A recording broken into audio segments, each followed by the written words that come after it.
Well, hello everyone, and welcome to the MNSpiritCast. And we're only on YouTube tonight, so we apologize, but we'll be back on Minnesota Spirit Hunters and Minnesota Spiritcast next week when we travel to a brand new state. But tonight we're in Colorado, and we have a great show for you guys. Well, we're not in Colorado. Virtually, we are. So we have a mix of three different states with us tonight. We, of course, have Minnesota, me, and my co-host, brand new over here, brand new hunter, brand new co-host. This is Beth, and she is the girlfriend of this butthead. Here is Casey. How's it going, man? Good. How you doing? Not too bad. Good to have you on. Casey and Beth, they're in Wisconsin. And last but not least, our state that we are in tonight is Colorado, and we have our guest Nick Morehead over here. Welcome. What's up, guys? Thanks for having me. Well, Not a problem. So first of all, I want to start by mentioning our sponsors. T&S Creations, created by my brother Sean. All the designs you'll need for all the merchandise and everything like that.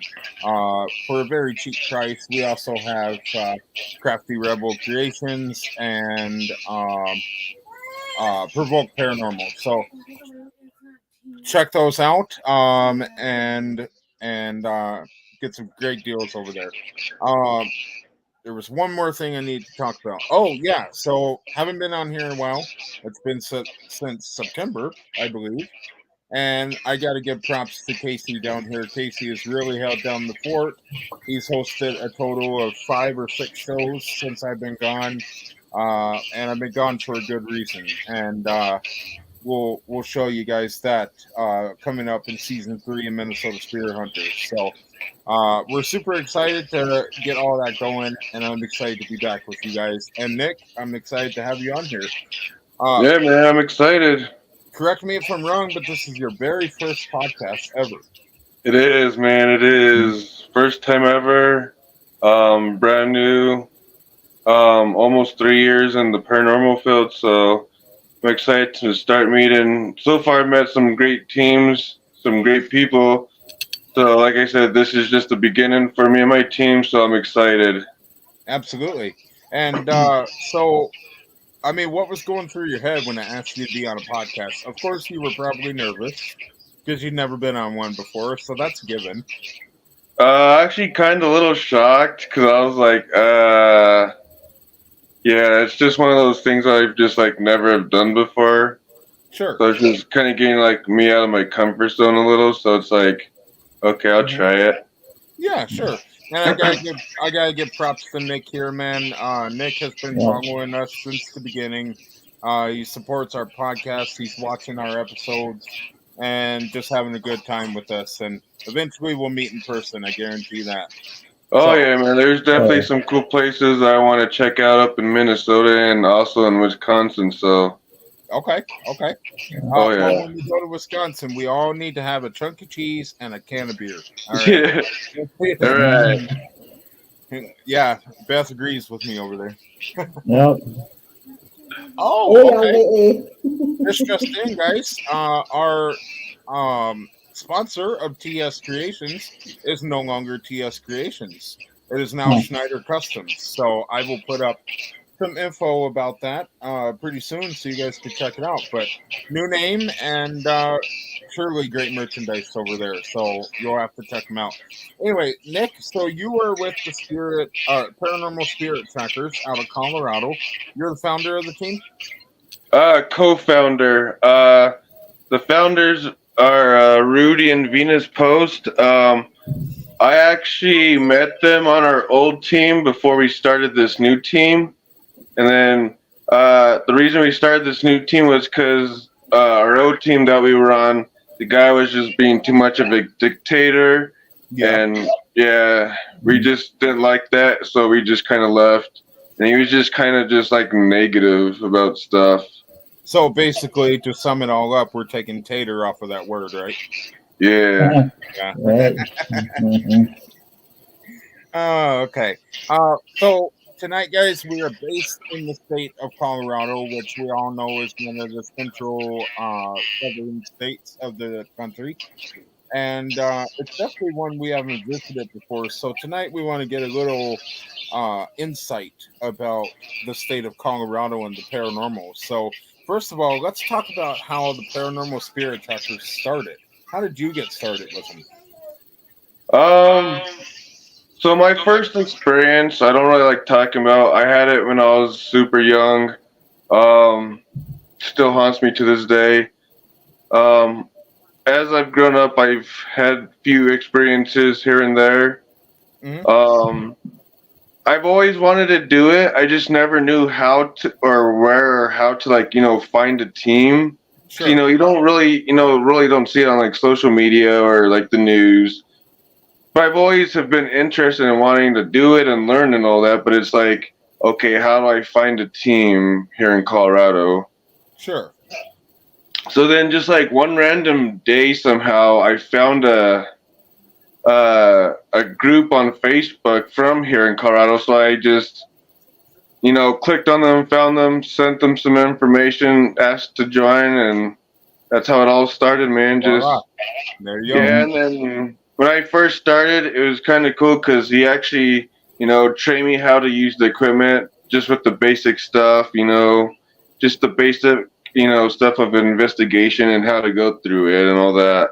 Sure. I'm glad you brought that up because recently on our last investigation, I had Casey and Beth with me, and we were in Anoka, Minnesota, and I used some equipment that I have never used before, and I have fallen in love with one specific piece of equipment, and that would be the mail meter because that thing is absolutely fantastic.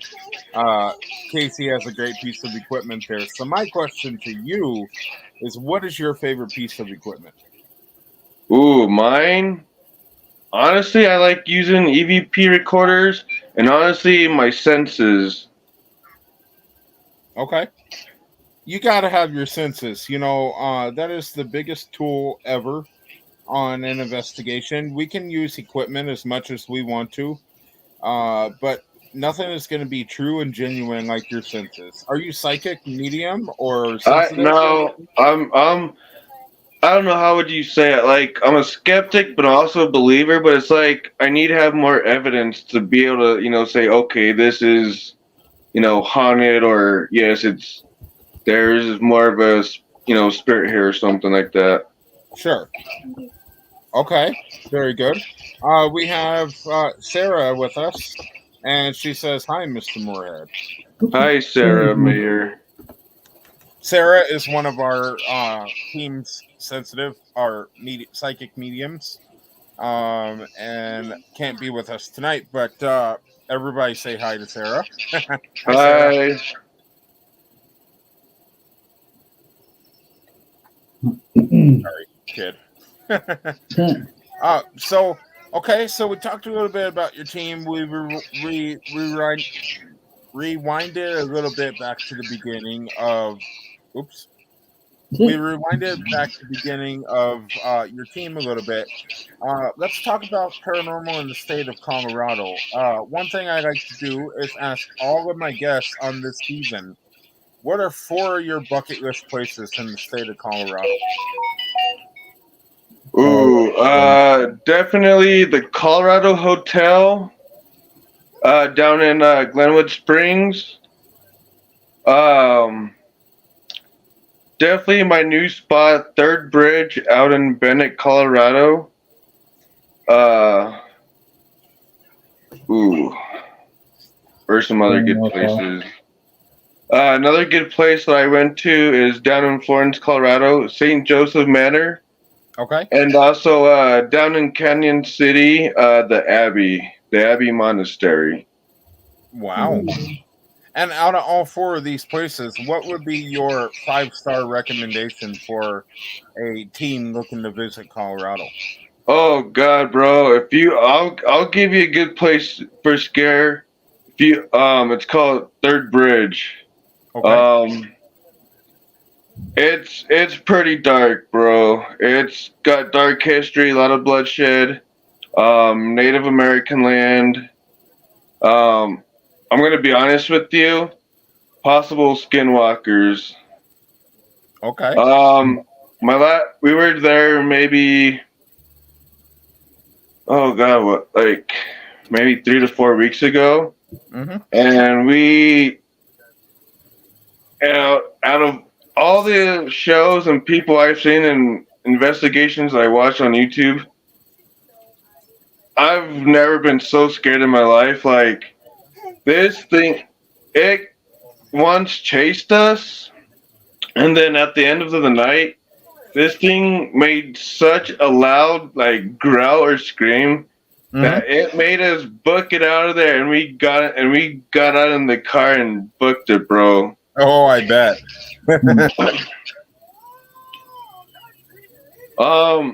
Yeah, after the show or something, I can send you the video and all that. Okay. Yeah, I will. And with your permission, I'll gladly post it up on our social media for people to check out too. Yeah. Like I said, it's probably the most haunted. Now that I've been to this place a couple times, I would say it's like way more haunted than I would say the Stanley or Riverdale Road. Wow. Yeah. That's crazy.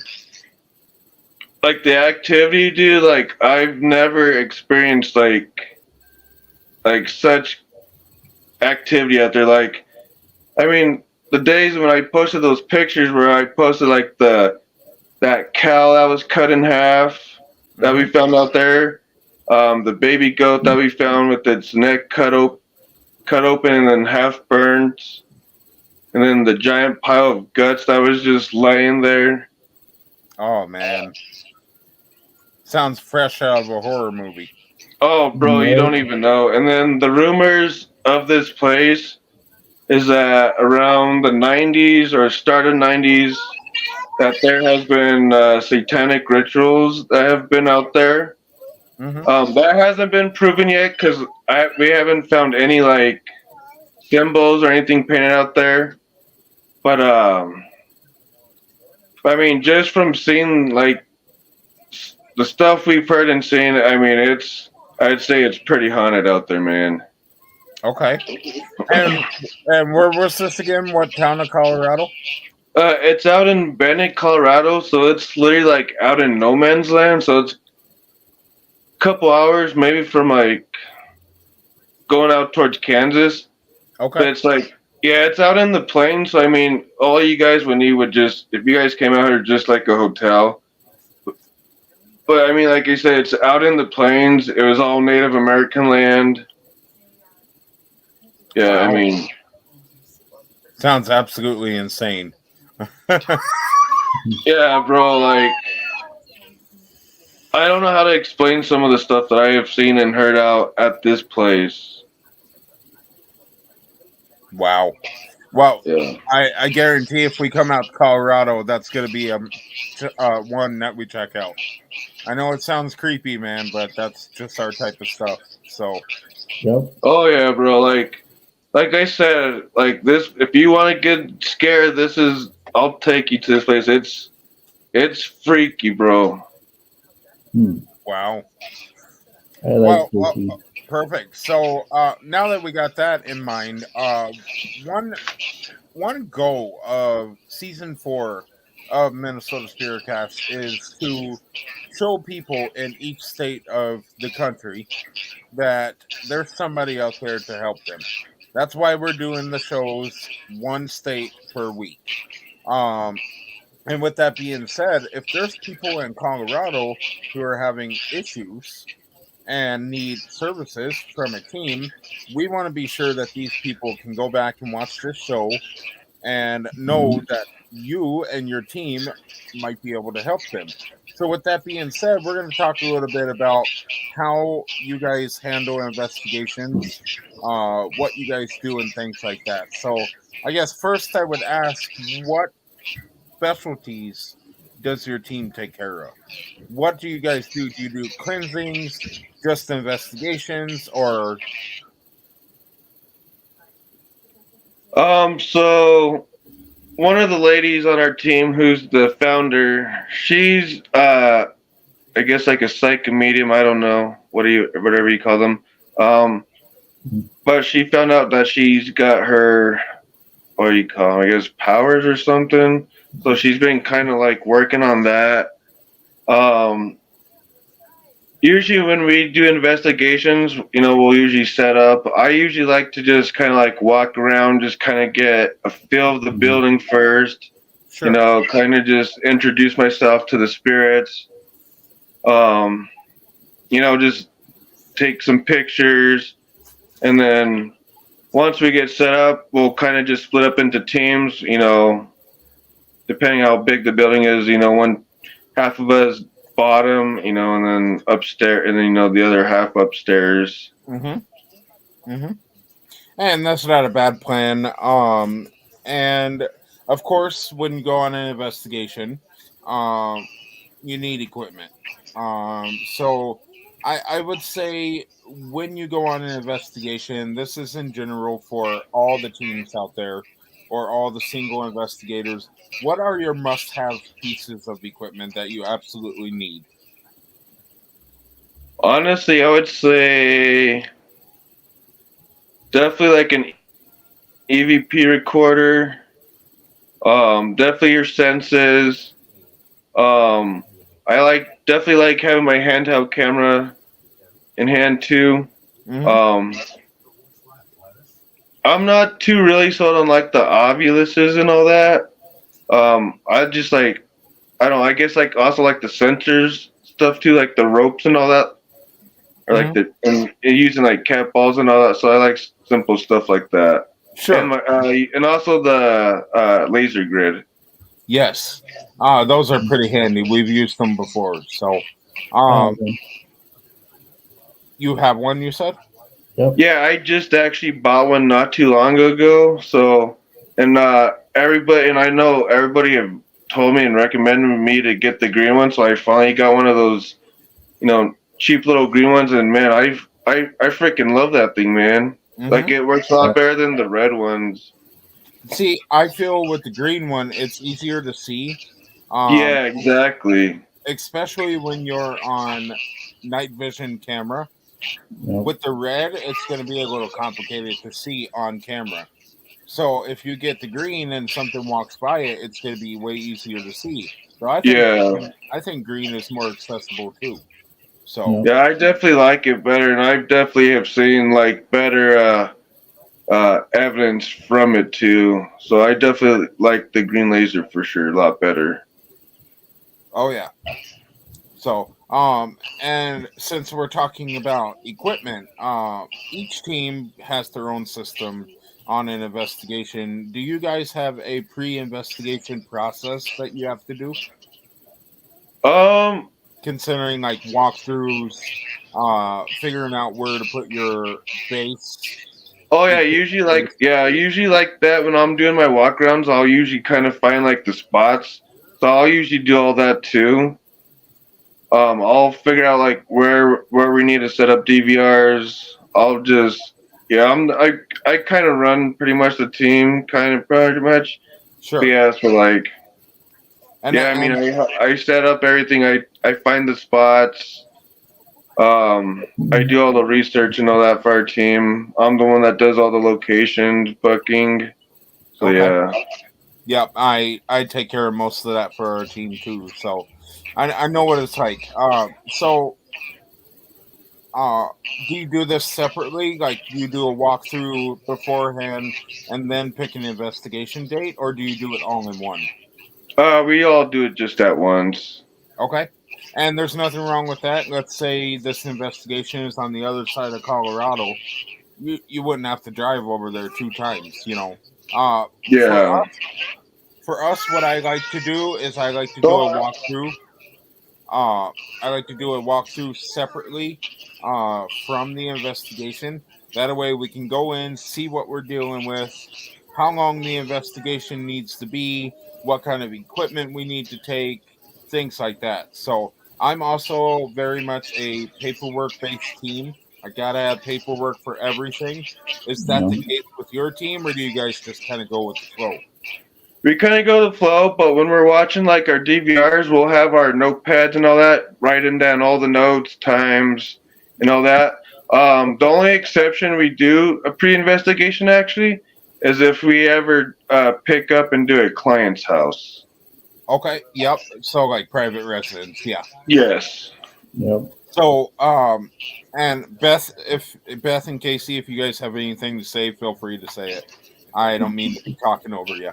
But No worries, then. one thing that we recently started doing with our investigations was the Estes method. Are you familiar with that? Yeah, we do those, yeah. Are they effective? So far we haven't gotten much evidence, but I mean, like I said, it's just a slow in progress right now for our team. Mm-hmm. But yeah, but I mean, we're still doing it at every location. So I mean, we're still hoping to get good evidence no matter what. We're still doing everything we can possible to get any type of evidence we can pick up from these locations. Sure. Casey or Beth, you guys want to take over for a minute? I'll be right back. Okay. All right. What was your inspiration of going into the paranormal? Wait, what again? Sorry? What was the inspiration for you to go into paranormal? Wanting to help people, more wanting to like help people, you know, explore more, I guess, deeper into like the supernatural and unknown. No. Yeah, because this is like my first time doing it. And when I went on this previous investigation, it was kind of interesting. My first, and then my first investigation, it was actually down in Colorado Springs at the Gold Mine Camping Road. Ooh, that sounds interesting. It was. So did you have a lot of spirits talk to you? Huh? Did you have a lot of spirits talk with you? No, I didn't. So at the time, I wasn't even on a team, and I was actually on a work trip. So I was just down in the Springs for the weekend. So I was like, you know what? I want to find a haunted place to go check out. So I just looked up a place, found it, got off at like 1 in the morning, went up to the place, got up there about like 2-ish, checked it out, and just, yeah, went from there. But I didn't have any equipment at the time, so I was kind of a little bummed out because, you know, like I said, never knew how to ghost hunt until I actually started doing research on, you know, stuff, you know, the tools and all that stuff. So, but now that I'm on a team and finally slowly buying my own equipment, it's like, yeah, now I can finally go and actually, you know, go test out stuff or go capture some stuff. Right. Were you scared at first the first time? It was pretty creepy because, like I said, when I got off at work, it was like 1 in the morning. So, like, we were just, so the Goldman Camping Rope is like in the middle of the mountain. So, like, we had to like drive up through the mountains at like 2 in the morning. So it was pretty creepy. Oh, yeah. Yeah, my first experience was not creepy at all. I never had an issue. So, it was fun. Not yet. Not yet. I have last weekend I was with you. That was creepy. But anyways. Last weekend was interesting. It was fun. It was very interesting, and I can't wait to start reviewing that footage. It's very. I'm not going to give too much away because there'll be an episode for season 3. But we were at a parking garage, and we're going to just say the spirits only like Casey and I. That's it. Yep. Well, fine. Well, that's what it was last that weekend. They did not like the females whatsoever. Dang. They wouldn't talk. They wouldn't talk with Beth or anybody in there. Once they left, or I threatened to leave, they started making the machines go off. Yeah. What? Crazy. That's wild, bro. we were all in the parking garage and it wasn't doing anything. So I'm like, how can we stir up something? So I said, okay, well then I guess I'll leave. And I started to open the door and the machine goes off. Damn. That'd be scary, man. It was creepy, man. It was fun though. A lot of fun. It was a lot Like, of yeah. fun. And that was my first investigation ever. There's a lot more to go. I know. A lot more to go. A lot. So we have some big ones coming up, but it's not about us. It's about you. Yep. So I don't know. What was my last question? I don't know. I wanted to get into a little bit of information about how you guys do your investigations. Okay. So we talked about your pre-investigation process. You guys have a after investigation process that you have to do, like we don't. Clients. We don't unless if we really need to. Okay. Okay. And how do you guys take care of your footage reviewing? I mean, do you have a system where you have to sit down with the rest of the members, review the footage, and then show the client, or how does that work? Well, right now we haven't done a client in a while, so it's been a while. But yeah, usually we'll all get together. We'll each choose something. Like one person will do DVR, one will do audio. You know, just like split up for the team. And then we'll, once we find everything, we'll collect it, and then we'll come together, and then, well, whatever we have in our notes, we'll just all say, okay, this is what I found this time. Mm-hmm. This is what I found here and here, and then and then I'll play it for them, and then be like, what's your thoughts on this? Yep. And then and then once we finally show everything, we'll come up with the conclusion, and then we'll go and present it to the client. Okay. Now here is two serious questions, and this is big for all investigators out there. First of all, in my opinion, debunking is a must. What are yeah, definitely. Yeah, we definitely do that for sure. Because, as I always say, if you don't debunk something, or you miss something and choose not to debunk it, and you just want to claim it's paranormal, somebody else usually when we do investigations or live feeds, if it's one of us, we'll say, oh, hey, that was somebody downstairs, or oh, that was my stomach, or I accidentally creaked the floor or something. We'll usually do that and put in our notes, be like, okay, this time that was me. Right. So like just in general, if you miss something and you choose not to debunk it, somebody else will. There's always somebody out there looking for something wrong with an investigation, and they will debunk for you if you don't. So debunking is a huge thing in the field. Now, my next question for you is another big thing, and a lot of teams are against it. How do you feel about provoking spirits? Honestly, I think it should be a good idea, but only to like a certain point of sometimes I'll provoke, but not like I don't do like Zach Baggins type crap, Sure. I'll just be like, hey, I don't believe when I provoke, I would just be like, hey, I don't believe you're even here.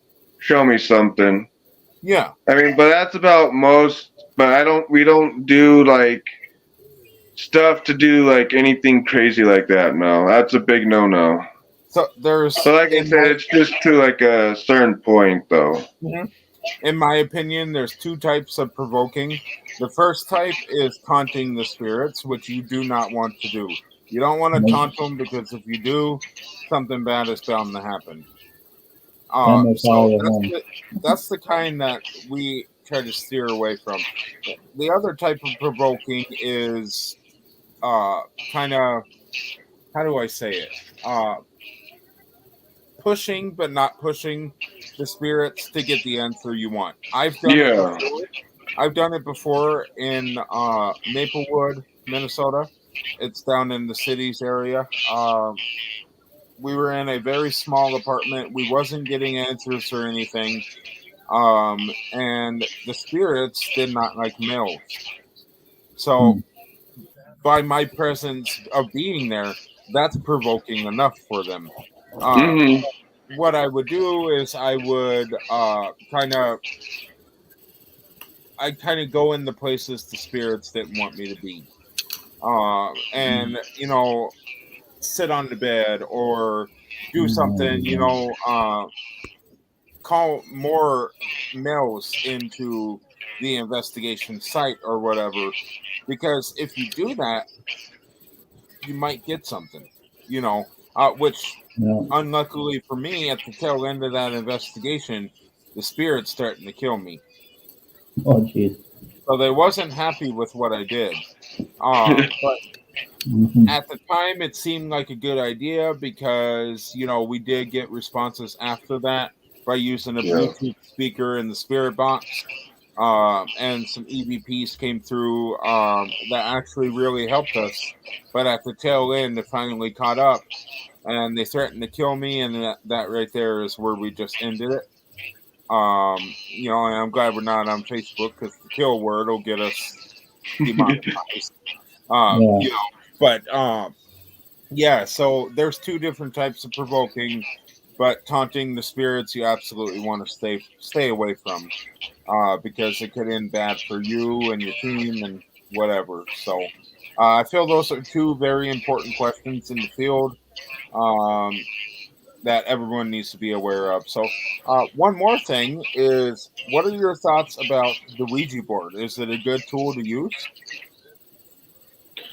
Honestly, I've never really used one. I mean, I think the media and us today's media over dramatizes the Ouija board. Yep. I mean, I wouldn't participate in it, but I would just record, what's going on. Sure. I don't know. I'm not a big fan of those, so.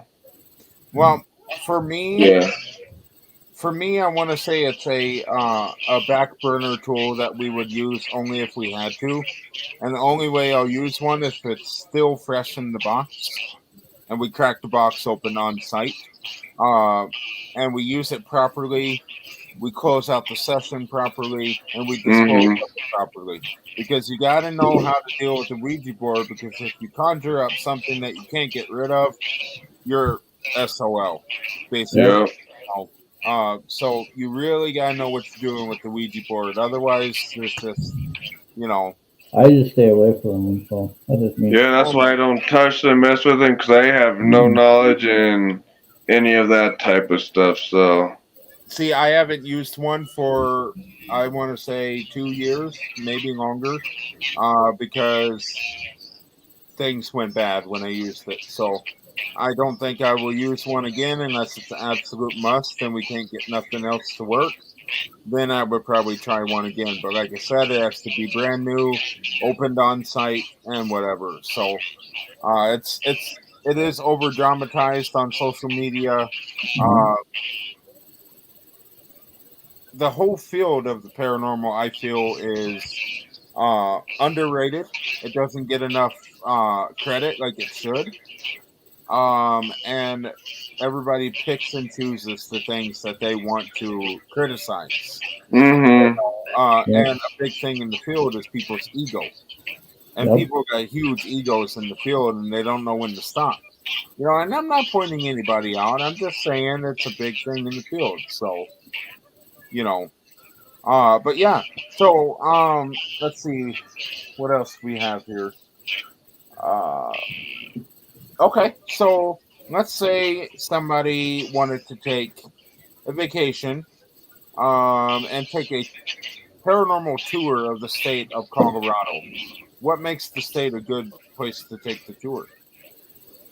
If you want a good place, I would say Canyon City, because then you got the Abbey Monastery, which is pretty active and very beautiful.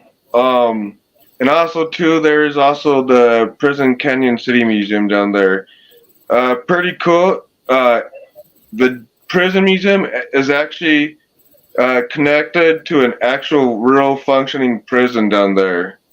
Oh, wow. And it's so the museum used to be a woman's prison. Mm-hmm. Wow, Yeah. that's quite interesting. Yeah, so there's that. Or if you're just here for like a day, Estes Park for the Stanley Hotel, or like or if you're coming for like the weekend or something, do like Glenwood Springs and do like haunted the Colorado Hotel. Okay. So, all in all, Colorado would be awesome for a tour, a paranormal tour, because it seems like there's some great locations over there. So, I think it would be a lot of fun. So, Oh, dude, you guys would like the Abbey. It's beautiful, man. Super active, a lot of history. Um, yeah, all the monks and all that stuff. I'm game. mm-hmm, mm-hmm. Well, I have reached the end of my general questions. Casey and Beth, you guys got questions for Nick? Not really, not offhand. No, I think you summed it all up. Pretty much covered it all, huh? Yeah. Yeah. So one thing I want to do is we don't have any viewers at the moment, but anybody going back and watching this, if you have any questions for Nick or about the state of Colorado and the paranormal, feel free to message us and we'll relay the message, or message Nick or the Paranormal Spirit Trackers, and I'm sure we can get your question answered. If there's anybody in the state of Colorado looking for help, reach out to the Paranormal Spirit Trackers, man. I'm sure they can give you a good help. Nick, you guys seem like you have a great team, a great foundation, and you're very knowledgeable, it seems like. So, Like I said, everything's just slow and work in progress for us. We're slowly working our way through Colorado with locations. So, I mean, we're slowly working there, man. I'm putting the work in for our team. So, I mean, it's just slow time right now. And like I said, putting in the work right now. absolutely. Yeah. And, it's going to slow down right now. And with our team, too, everything's going to slow down because winter's right around the corner. Yeah. So, So, like, Saturday night was our last investigation at the old outlaw jail. So, good way to end our year at doing a prison. So, okay, yeah, because when it's winter, I don't know how winter is down in Colorado. Oh yeah, winter up in Minnesota is bad, brutal, bad. Because in season 3, we're looking at traveling out of state quite a few times.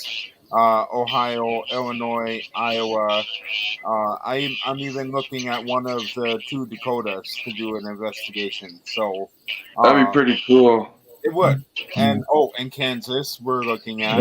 And all kinds of different places. But with winter coming, a lot of it is gonna we're hitting the brakes pretty soon. Mm-hmm. So we're doing an investigation this weekend. We're looking at doing a couple in December, but those might be put to a halt right now because winter is right around the corner. So we'll see. I feel you, bro. We already had our first winter last week, so it's coming. Yeah. So do we, but it's all melted and gone by now. So yeah, it's about 60 degrees here right now. Yep. The was earlier today. Right. It was beautiful today. Nick, I want to say, man, it's been a pleasure having you on. Our shows generally are not this short, but we summed it all up. You have some great answers for it to be your first podcast. You hung in there very well, man. Thanks, man. It was an honor and a pleasure. So thank you for having me. Not a problem. Definitely a blessing. Before you go, I actually have one more question for you. What would be one piece of your advice for a newcomer in the field? Whatever you see on TV, do not always take for granted. Because when I first started, like everybody tells you, it's like fishing. You just got to set your equipment, set it up like a trap, and you just got to wait for them to take the bait. Pretty much. Yep. And speaking of So- that, speaking of bait, Sometimes you're gonna have good nights. Sometimes you're gonna have bad nights. Sometimes you might get a little bit of activity. Sometimes you might not get nothing. right? Just how it goes, man. It's all about having fun, you know. Yep. If you had fun, so what if you didn't get nothing? Who cares? Yep. Still got to be in an awesome location. Exactly. And No, I have a question for you. yeah. Yes, sir. On any investigation, have you ever had your name called? I have my first ever investigation with the old team. First time at this location. The owner of the Abbey, his name's Dennis, awesome dude. He let us use his geoport box, set up in one of the cremation rooms or sitting rooms, and I had just come up from the basement, and all of a sudden, clear as day, loud through the box, you just hear my name being called through it. Hmm. It was awesome but freaky at the same time. Right? I get that, man.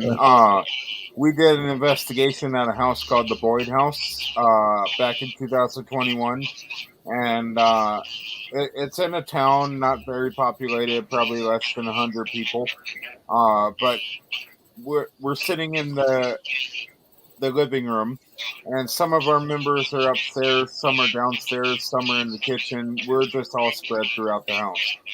Anyway, in the living room, we have a spirit box going, and through the spirit box came my name with my voice. Dude, that's freaky. And then we had a team member named Lisa. Her name with her voice came through. That is freaky, bro. It was weird. We didn't know what to make of it because I had not even opened my mouth. We went back and watched the footage, and I was not talking at the time. I wasn't saying nothing. Dude, that's freaky. And Lisa, she was all the way down in the basement. So with it being that close, there's no way that she could have been saying her name. Right. And who's just going to walk through a house saying their own name, you know? I know, right? Right? So, you know, that'd be kind of funny walking through the house, Marcus. Yeah, I can see you doing that, Marcus. Maybe. Who knows? I can see myself doing a lot of stuff. Before we go, Nick, one last question for you is: if you were in a asylum, let's just use that as an example. If you were in an asylum and the basement was the most creepy part of that asylum, would you go down there on your own? Ooh. I would. Yes and no. Elaborate. It's like, yes, I want to explore and see what's down there, but I was like, at the same time, like, okay, what's gonna be down there? Is it something good? Or is it something gonna be, dark? Right. See, with as long as I've been investigating, it comes natural to where I see something creepy, I have to go towards it. No. I got to do it. Of course, I'm going to be watching my damn back the whole time. Right. But I got to go. I got to go investigate, man. That's what it's all about. Oh yeah. Here's a really good one for you. Do you find attics or basements more creepy? Ooh. I want to say more basements, but there have been a few couple places where the attics have been way more creepier than the basements.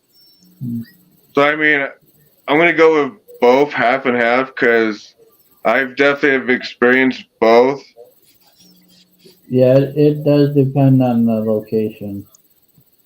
Fair enough, because for some reason, I love attics. I love going up into them, and I'm just curious about what's up there. Basements, on the other hand, I've lived in basements, that were somewhat, apartments and all that, so that's perfectly fine. But when it comes to investigating a basement, I'm not too sure about that. Yeah. I don't know. It's gotta have spiders in the basement for him to go down there. I hate spiders, man. I hate them. As long as there ain't a snake, man. As long as there ain't a snake crawling up. Right. I'm okay with snakes. Yeah. I'm okay with snakes. That's fine. But yeah. So anyway, man, we appreciate you coming on. We appreciate you giving us a little info about your team in the state of Colorado. Like I said, if anyone watching the replay has any questions, feel free to message us or Nick or the Paranormal Spirit Trackers, and we'll be sure to get your question answered right away. So, Nick, we hope you have a good night and appreciate you coming on. And remember, it's an open door if you'd like to return. Yeah. Sounds good. Right. Thanks you, brother. Thank you. Like I said, it was an honor and blessing. So thank you for having me. No problem. Like I said, if you guys come out to Colorado, I will definitely show you some creepy places for sure. Okay. Sounds like a plan. Sounds good. Well, like I said, we are going to be in Kansas, which is super close to Colorado. So who knows? Yeah. Who knows? We might be able to make a detour over. We'll see. We'll have to collaborate together with your team and our team. That'd be fun. That would be fun. I'm down, bro. Just So, let me know if you guys do. We'll get in contact. hey, Nick, how many people are on your team? There's 5. But my buddy's been trying to get onto our team for a while, but he's finally just got his work schedule fixed. So hopefully now we can have another person. So hopefully we'll have 6. Hey, that's I smart than us, man. I prefer to keep our team small just because I don't know. I think when you have bigger like groups or teams, it's just harder when you're trying to collect your evidence on like doing EVP sessions and all that. Yep. Mm-hmm. So I just like to keep it nice and small. Yeah, I would agree. Smaller is better. That's why you limit the people that you go with an investigation. Even if you have a big team, it's like who goes and who stays and that kind of stuff. See, the best way to handle a big team, speaking from experience, is I think we have 10 to 12 people on our team. The best way to handle it is if you have somebody scheduled to go with you and they can't make it and they call in at the very last moment, you can go back to your other members and say, hey, they're on, something like that. You can you can replace, somebody if they can't go, or you can pick and choose who absolutely needs to be there or something like that. So there's a way to handle a big team. There's a way to handle a small team. So there's no right, there's no wrong. So. Oh, yeah. Right, well, if you guys don't have anything else, we'll wrap it up. Nick, like I said, it's an open door. If you want to come back, feel free. Just reach out to me. We'll reach out to you if we ever make our way out to Colorado. Definitely, brother. Would love it. We're looking at hitting all 50 states eventually. So it's bound to happen. So we'll let you know. Let us know if you want to come back. We'll make it happen. And we appreciate you coming on. Thank you very much. No, thank you guys, man. It was an honor. Well, thank you. You Yeah. guys have a good night. Thank you. Have a good one. Too. All right. Later. All right, guys. You can go check out Nick and the Paranormal Spirit Trackers on Facebook and wherever else they are located. I believe we have some links of theirs down in the description, so you can check them out over at the Paranormal Spirit Trackers in the state of Colorado. I need to remind everyone that if you are having an issue with the paranormal and you're in the state of Colorado or any of the states that we do on the Minnesota SpiritCast, there is somebody out there that can help you, and that's the purpose of us doing these shows, to let you know that there's somebody for help. So all you gotta do is reach out, send us a message, send them a message, and hook up with what you need. So Casey and Beth, thank you guys very much. It's been a pleasure hosting with both of you. Thank you. It's been getting back on for the first time since September. I'm definitely looking forward to the rest of our shows for the rest of the season. Thanksgiving is coming up. We hope everybody has a great one. We don't have a show on Thanksgiving, but we hope everybody does have a great Thanksgiving. And Christmas is right around the corner. So, all you paranormal investigators out there, your family members know what to get you. All right. Right. You guys need REM pods. You need mail meters. Just tell your family what you need, and hopefully they get it for you. So, but yeah, it's been a great show, guys. Like I said, we generally don't do short shows like this, but we are almost at an hour. So, it's been great. And if you guys have any more questions for Nick or anything, we'll shoot him a message and get it taken care of. So, thank you, and I'll see you guys in the next one. See you later. All right, guys, and we hope you all enjoyed the show. We'll definitely be looking forward to seeing you guys back next week on Saturday at 6 p.m. We'll be in the state of New York. We're going to be at the Big Apple next weekend. We have a great guest scheduled for that show, so you definitely don't want to miss it because New York is our next stop. So Colorado to New York, it's happening. There's a lot more shows to come. And season 4 of Minnesota Spirit Hunters will be coming up soon. So keep an eye out for the preview of season 3. Going to be a great season. So anyway, we'll see you guys next weekend in the state of New York with a great guest. And of course, your amazing hunters. So guys, thank you. Have a great night. I'll see you next week.